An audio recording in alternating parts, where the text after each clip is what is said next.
জীবনে একটা বন্ধু লাগে।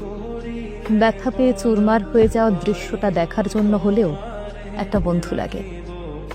ভালোবাসার মানুষের সাথে ঘটে যাওয়া প্রিয় মুহূর্তগুলো অকপটে জানানোর জন্য হলেও একটা বন্ধু লাগে। কষ্ট পেয়ে নষ্ট হয়ে যাওয়ার গল্পটা মনোযোগ দিয়ে শোনার জন্য একটা বন্ধু লাগে। রাস্তা দিয়ে হেঁটে যাওয়ার সময় সুদর্শন রমণী কিংবা পুরুষের প্রতি হঠাৎ আসক্তিটা জানিয়ে আনন্দটা ভাগাভাগি করে নেয়ার জন্য হলেও একটা বন্ধু লাগে। মানিব্যাগের খুচরো পয়সাগুলো শেয়ার করার জন্য একটা বন্ধু লাগে। ক্রাশ খেয়ে ঝগড়া করা কিংবা দোস্ত তোর গেঞ্জিটা তো জোস, হাতের নতুন ঘড়িটা খুলে নিয়ে আর না দেওয়া, চোখের চশমাটা মেরে দিয়ে হাওয়া করে দেওয়ার জন্য হলেও একটা বন্ধু লাগে। রাগে অভিমানে স্বার্থহীন সম্পর্কগুলো রাঙিয়ে তোলার জন্য একটা বন্ধু লাগে।